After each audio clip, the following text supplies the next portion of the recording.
a number of different recordings, and you will have to answer questions on what you hear. There will be time for you to read the instructions and questions, and you will have a chance to check your work. All the recordings will be played once only. The test is in 4 parts. At the end of the test, you will be given 10 minutes to transfer your answers to the answer sheet. Now turn to Part 1. Part 1. You will hear a conversation between a representative whose name is Dawn and a prospective member of an automobile club. First, you have some time to look at questions 1 to 6.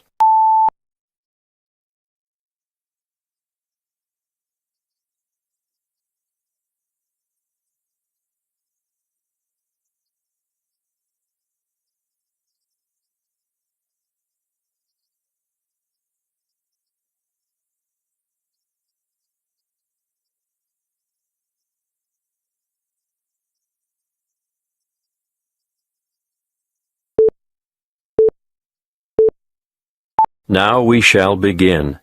You should answer the questions as you listen, because you will not hear the recording a second time.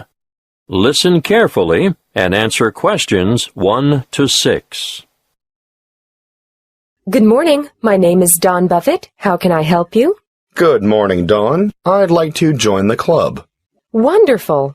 Now, have you ever been a member before? Yes, I joined after I left college, and I was a member for 7 years before I let my membership lapse when I went abroad. Do you have your old membership card? No, sorry, I threw it out when I moved. Have you got any other form of identification on you?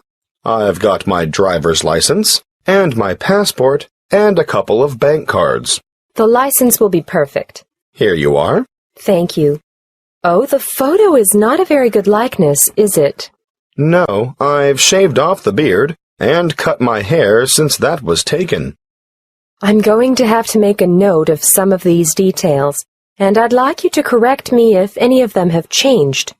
Obviously, the number here will be the same. AY916310. Look, you've copied it down wrongly. It's AY196310. Thank you. I'm glad you picked that up. Now, family name? Black, and other names? Gavin Raymond? Yes.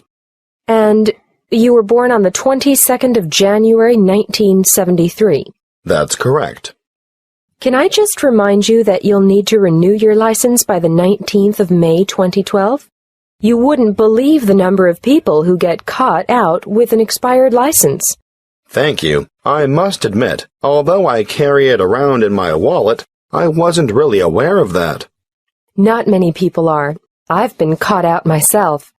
Now, I can see that you're one of those who has opted out of having an address printed on the card, and I can understand that.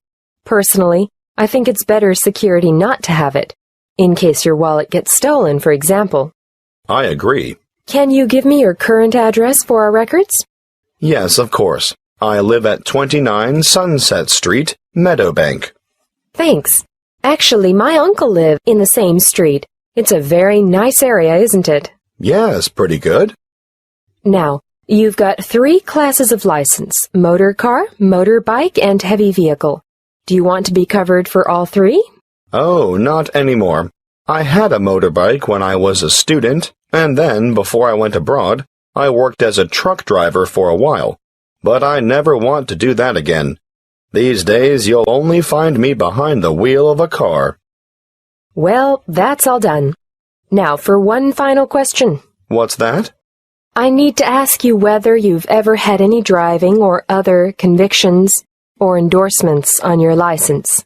Well, I've had a few parking tickets. We don't count those. And I haven't had any endorsements, but I do have a dangerous driving conviction from back in 1993.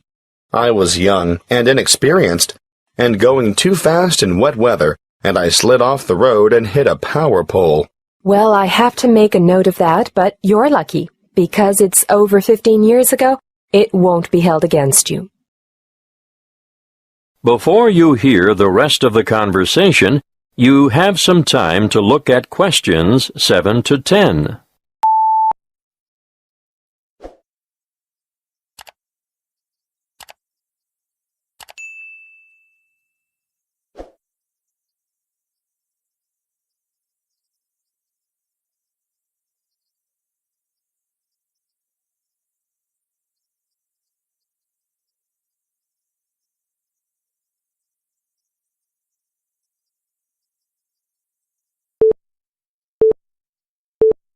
Now listen and answer questions 7 to 10.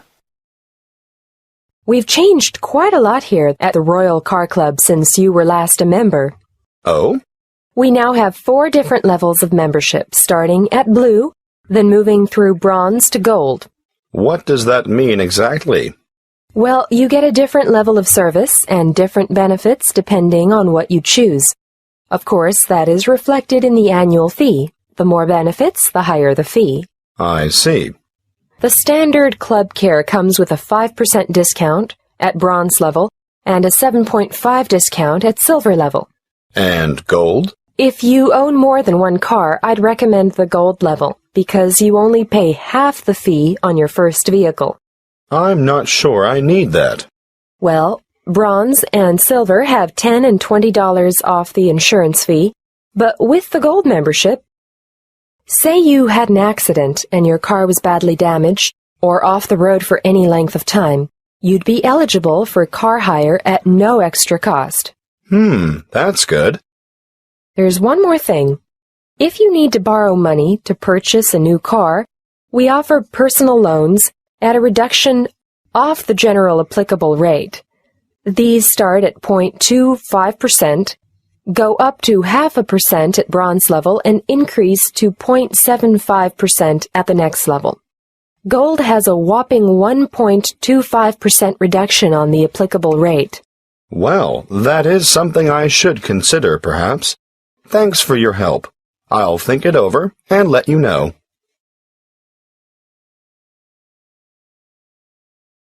That is the end of Part 1. You now have 1 minute to check your answers to Part 1.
Part 2. You will hear a guide at the Summerland tourist attraction talking to a group of visitors. First, you have some time to look at questions 11 to 16.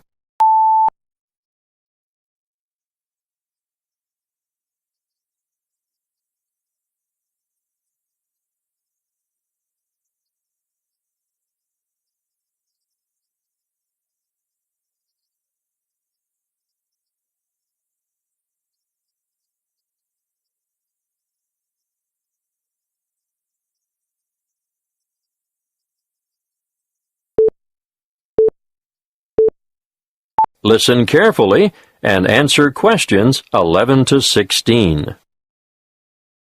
Welcome to Summerland. I'm your guide, Jackie, and I'm going to tell you a little bit about what we do and have here before I take you on a tour of the facilities. In our air-conditioned restaurant, we can cater for anyone from the individual diner to families and tour groups. We also do functions such as weddings, conferences, birthday parties, and so on. We have a delicious modern menu on offer in the restaurant, or perhaps you'd prefer to sit outside in the courtyard overlooking the lush tropical gardens. And for those booking a function, we devise an interesting set menu according to the type of celebration and the client's budget. If formal dining isn't what you're after, we operate a takeaway food bar, which has a range of light snacks and refreshments, just the thing if you're supervising children in the playground. The playground and picnic area makes a great alternative to the beach. If you've remembered to bring your bathing suit and a towel, you can cool off in the water spray park. Parents can sit back, relax, and enjoy a coffee, while the kids have fun in our fully fenced, shady playground and picnic area. What a way to make the most of the warmth and sunshine we have here in abundance. The older children will love to visit the historic cottage with their parents. This was the original homestead on the property and is now preserved as a museum with an educational DVD and cinema room. You'll find the information centre here also, and you'll be able to pick up some glossy brochures to take home with you and show your friends. Don't worry, we have more than enough leaflets for you to take home. Visit the gift shop and you'll find an enormous variety of local products, fine foods and handicrafts on sale. Some say that this is the best displayed and priced shop in the region. There is more to be admired and purchased in the garden nursery, which has an extensive range of flower pots, indoor and outdoor plants, statues, and all kinds of other garden accessories to adorn any home or garden. While we're on the topic of gifts and such, I must mention the woodcrafting shed and urge you to take a look at the amazing products that the woodcrafting team produces there. You'll be able to watch them at work and buy anything they've made. The toys they produce are not only original, but some of the finest craftwork you'll ever see. Take your little ones by the hand and keep an eye on them, because they'll want to play with these, but they can't be played with unless they're paid for. Last but not least are the orchards. The Summerland tourist attraction is actually a working farm with over 40 hectares of macadamia and avocado trees. The macadamia nuts are picked by machine from April through to September. The avocados are grown, hand-harvested, packed, and marketed on site. Before you hear the rest of the talk, you have some time to look at questions 17 to 20.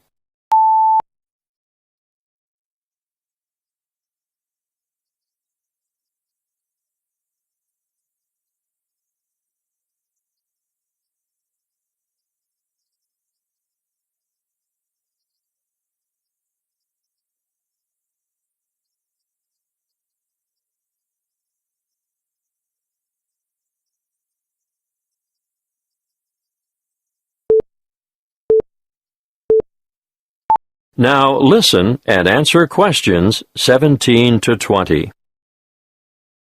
Now, are you all set for the tour? We'll leave the car park and walk in an easterly direction towards the administration building with the parking spaces outside. We won't go into the admin building because there's nothing much to see there.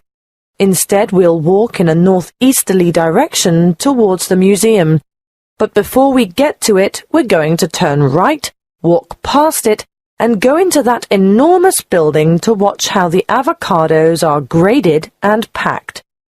Well, what did you think of that? Those packers have to work very fast, as you can see. Now, as we come out of this building, we'll go to our left and around the back towards the cool room.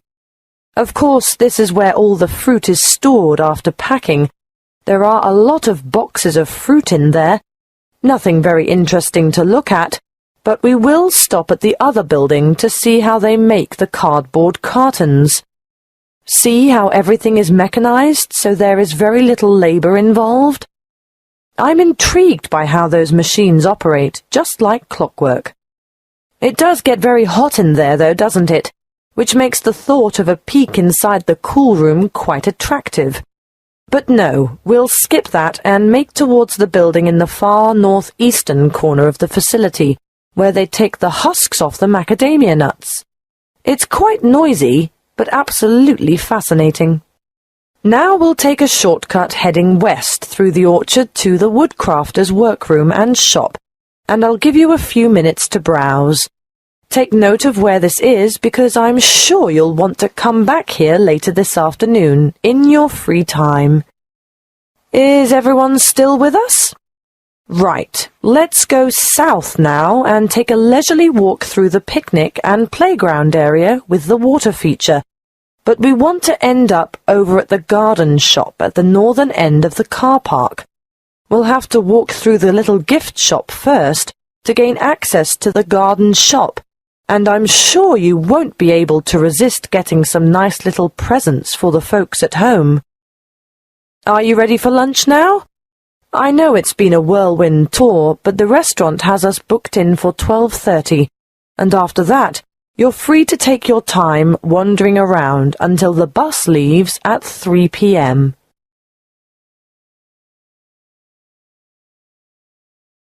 That is the end of part 2. You now have 30 seconds to check your answers to part 2.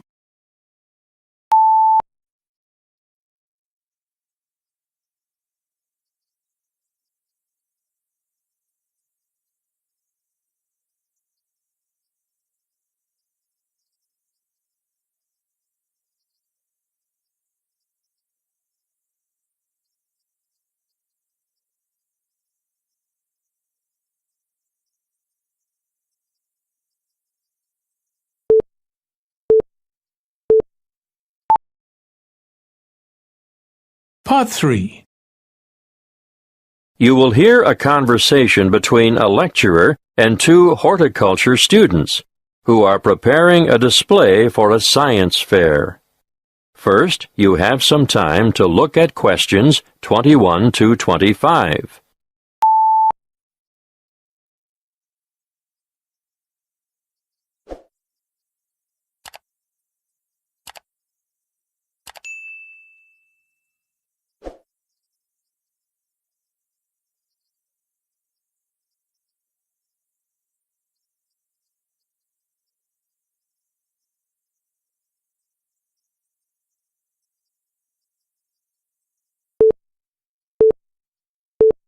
Listen carefully and answer questions 21 to 25.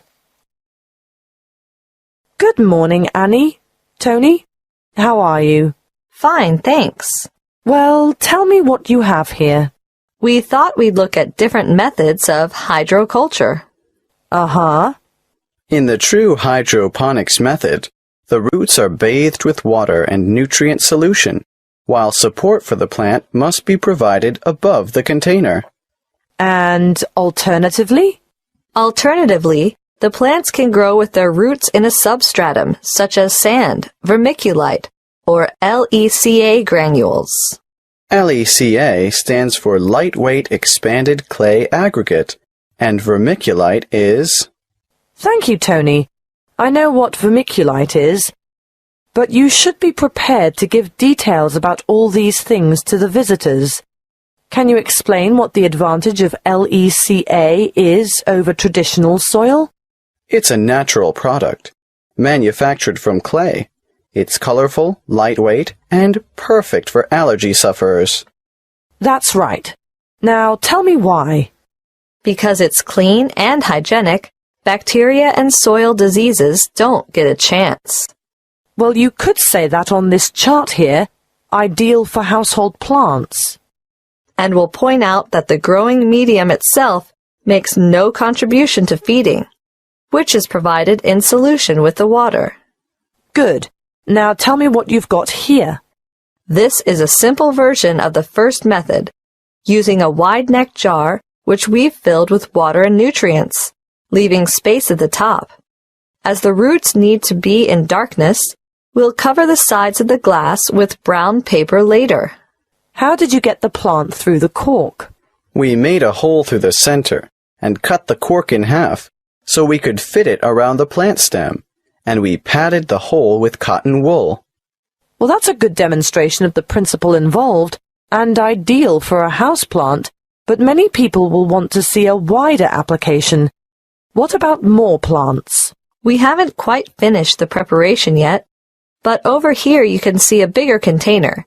In fact, any wide container can be used, with the nutrient solution in the bottom, airspace above, and then we've made a rigid lid, and we've covered that with a layer of litter. What have you used for litter? We've used wood shavings. Untreated? Definitely. That's most important. You can use a variety of materials for litter, but obviously nothing toxic, and treated timber contains some nasty chemicals. So, if you're using sawdust or wood shavings, they have to be from natural timber. A good point.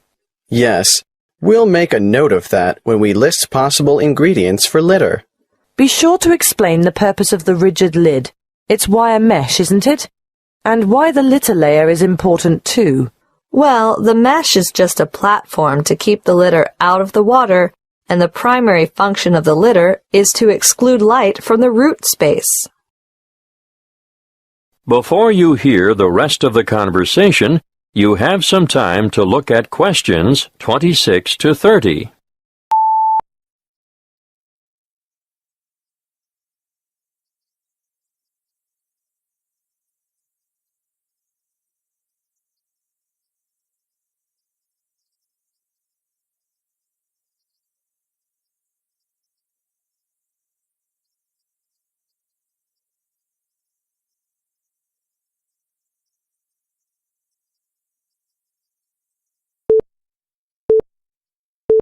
Now listen and answer questions 26 to 30. What you have so far is ideal for the home or office, but what about commercial applications? Well, we're going to demonstrate the nutrient film technique, which is popular with some commercial growers, particularly for the cultivation of crops such as runner beans and tomatoes. Producers would really like to see some innovation in the cultivation of potatoes and yams too, but obviously, this technique is only suitable for those crops which grow above ground. What about peas?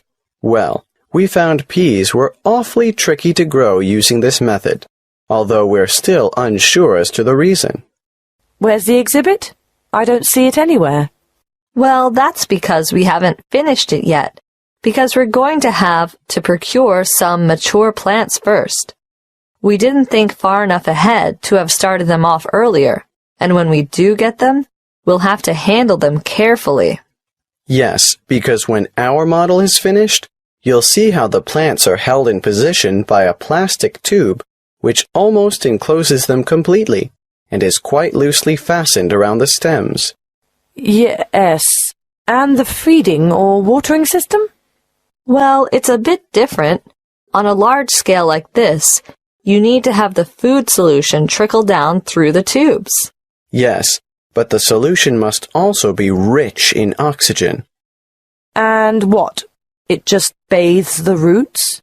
That's one way of doing it. What's the other way? You can have the solution moistening a substratum of rock wool at the bottom of the container. Rock wool? It's the same as mineral wool. You know, a lightweight fibrous material, the kind of thing used for insulation. Or you can use a layer of paper fiber. Oh, yes. Something that has the capacity to absorb the solution, right? Well, you do need to experiment a little. For example, we tried coconut fiber, but it just didn't have the properties we were looking for. I see. In our display, you'll only see the basics. The kind of thing that can be done at home in the backyard. But commercial enterprises do need a lot more equipment, and the media used in substrata are constantly changing as new developments are made. The cost of upgrading is ongoing.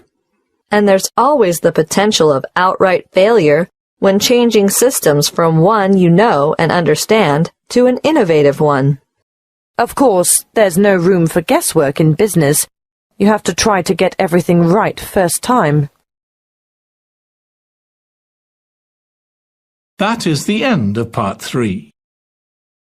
You now have 30 seconds to check your answers to Part 3.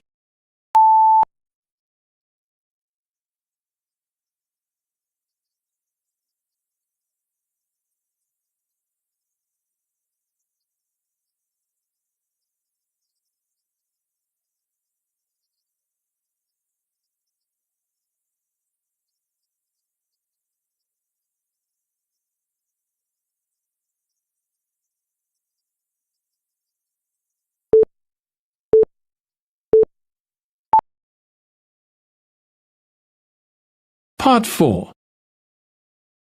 You will hear a talk given by a guest lecturer in the Continuing Education Department. First, you have some time to look at questions 31 to 40.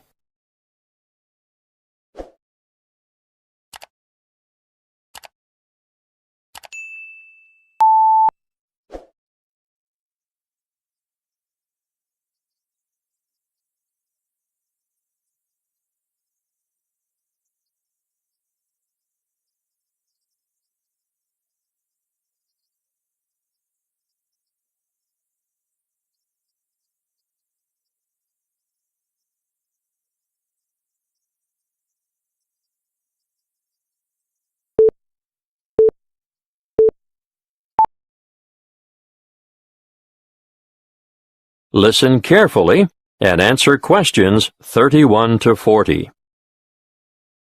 Good evening.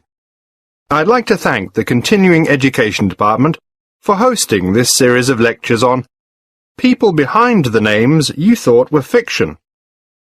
Welcome to this talk on the Grand Old Duke of York. I'm sure you're all familiar with the old nursery rhyme. The Grand Old Duke of York, he had 10,000 men. He marched them up to the top of the hill, and he marched them down again, and so on. But did you know that the Duke of York, immortalized in this popular song, was actually Frederick Augustus, second son of King George III of England and Queen Charlotte? He achieved fame in this way because of the humiliation he suffered at the hands of the French during the Revolutionary Wars at the end of the 18th century. Frederick was born on the 16th of August, 1763, and from the age of 17 he had been trained as a soldier. When war broke out between England and France in 1793, his father, the king, insisted that he should command the British contingent that was being dispatched to Flanders to cooperate with the Austrians and the Dutch. The Duke was a brave soldier, but remember he was only 30 at the time. Not only was he young, but he was also inexperienced in battle, and was unable to cope with the enthusiastic French Revolutionary Army. He was let down by his allies, too, and in spite of the arrival of 10,000 fresh troops from England, his campaigns were a disaster. He was driven out of Dunkirk in September 1793, Flanders in May 1794, and Belgium in July 1794. Finally, during the winter of 1794 to 1795, his army retreated to the border of Hanover, and, with his unsuccessful campaigns over, the Duke returned to England. It was after this military fiasco that the Duke of York came to be, rather unkindly, satirized in song. Would you believe, despite all this, King George III arranged his son's promotion to the position of Commander-in-Chief of the army in 1798, and in the following year he was appointed to command an army sent to invade Holland. Again he was unsuccessful, and this confirmed the general opinion that he was not capable of commanding an army in the field. Nevertheless, the rhyme is a bit cruel and harsh, because it doesn't take into account the nature of the soldiers who served with Frederick. All the blame for lack of success should not have been attached to the Duke alone, because the army he had under his command was made up from what is commonly described as the scum of the earth. This is a somewhat offensive term, used to refer to a group of people regarded as despicable and worthless. Who were they, these ordinary soldiers? Well, they were mostly vicious, brutal ex-convicts, or raw recruits, and elderly men. The officers who commanded them were all untrained as military men. In fact, they were anybody who could afford to buy a commission. But here's the really great thing that, unfortunately, the Duke of York is not remembered for. He realized that this was a hopeless kind of army, and he set about improving conditions in order to recruit higher quality soldiers. He introduced padres. Are you familiar with the term? No? Well, let me explain. You see, members of the British Armed Forces are generally Christians of one denomination or another, and a padre is a Christian cleric or chaplain who ministers to the soldiers and attends to their spiritual needs, without belonging to any particular grouping within the Christian faith. Now, where was I? Yes, Frederick introduced padres, doctors, and veterinary surgeons to the battlefield. Why vets? To attend to the horses, of course. Remember, we're talking about late 18th century battlefields. He was also the founder of the Royal Military College for the training of officers at Sandhurst. Yes, the very same one where the princes and other members of the royal family receive their military training today.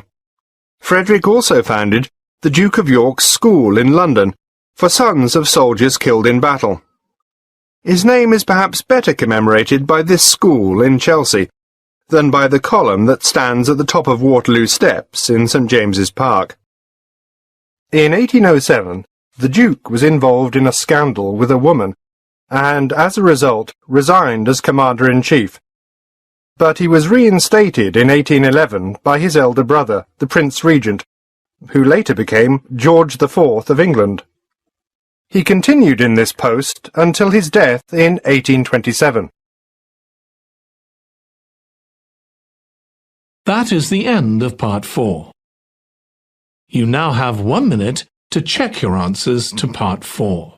Hey there, I hope you found this video helpful. If you enjoyed it, don't forget to hit that subscribe button and turn on the notification bell so you never miss an update. Join our growing community of IELTS achievers and let's conquer the exam by. And now, for the moment you've been waiting for, the answers. Stay tuned till the end of the video to find out how you did. Good luck, and let's dive into the solutions together.